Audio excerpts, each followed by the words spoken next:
It's time to do the last bits of ebony work on the bag violin. So this week I'm turning my attention to the pegs. I've had a look at these pegs and they are all mismatched. There's one with a bit of inlay on, the others haven't, so I've decided to just replace the whole set. I've chosen some nice ebony pegs with the pin on the end, which I like and I think will look nice in the bag violin. So a nice set of pegs will really set it off and maybe detract a little bit of attention from the rest of the body, but as long as they fit really well and look good, I shall be happy. So the first thing to try and find out is what taper the peg holes are. Old violins often have a taper of 1 in 20 and the new violins have a taper of a 1 in 30. So many years ago, makers changed the taper of their reamers. These are peg reamers, and this is what I will be reaming out these peg holes with. So they changed the taper to a 1 in 30. The 1 in 20 taper, you can see, is thinner at the end, and these pegs wanted to pull out of the peg box. When they introduced the 1 in 30 taper, these pegs are more likely to want to pull into the peg box. With pegs, you are going to get wear and tear, because as the player pushes the pegs in and turns them, the holes get bigger. So the 1 in 30 just helps less wear and tear on the peg box to happen and just preserves it a little bit more. There's lots of things we can do to fill in peg holes and re-ream them out, but for this instance, I'm really hoping I don't have to. So the first thing to do is take all the old pegs out, because I don't want those, and to find out what taper it is. So let's start with the 1 in 20, because it's an old violin, it may well be. So, oh no, I don't think it's a 1 in 20, there's a lot of play in that. Let's try 1 in 30, it'd be great if it was. Yes, it is. It has been reamed out to a 1 in 30, so that's really good news for me. Oh, they're not, I can feel they're not quite round, so I'm going to have to just ream them out a little bit. I'm going to take the smallest amount of wood off that I can. I don't want to be removing original wood from this violin, so what I'm really doing is I'm just recompressing the wood within the peg hole.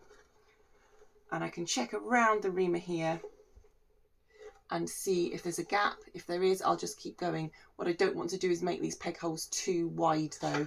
So I'm going to just be very careful, ream them all out, and then I'm going to be able to fit the new pegs.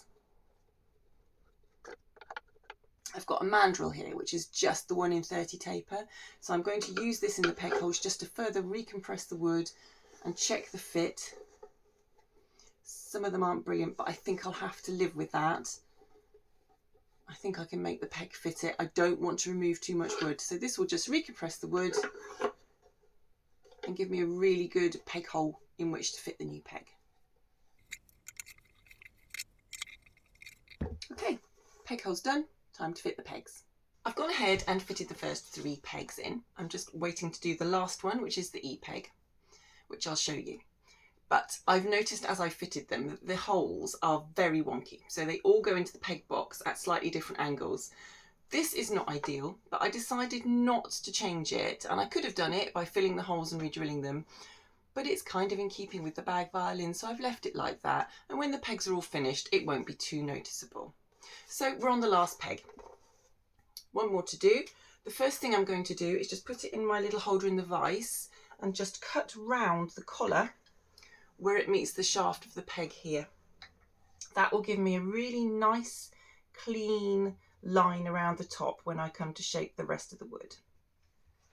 So that's got a nice line around it now. And then I'm using this, which is a peg shaper. It's really just like a very large pencil sharpener. And it's set with a 1 in 30 taper. I've just sharpened the blades up, so it should be nice and sharp to do this job. And then all I do is I just twist the peg in here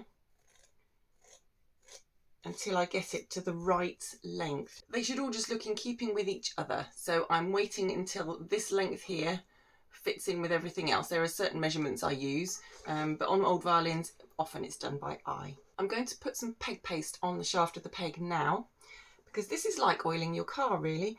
It helps the pegs run in the peg box, and it will help me fit the peg as well, because it'll just make the peg fit slightly more snugly and pull it in a little bit. And actually that does run pretty well. Let's see what the fit is like. It's a little bit clicky. I'll try and get rid of that by shaping the peg a bit more. Yeah, That's not too bad. A little bit more shaping and I think we're there.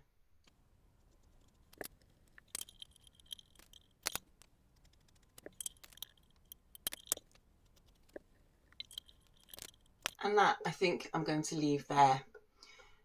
That fits quite nicely. It feels quite stiff, but not too stiff. I'll leave it at that. But you'll notice there's a little bit of a collar around the top where I haven't needed to cut into that. So I'm just going to use a little shim of sandpaper in my peg shaper here just to take that off. I'm going to leave the pegs there for now. They're all running pretty smoothly. They look so much better than they did. And then next time I can finish the pegs, fit the end pin, and that's all the ebony work completely finished.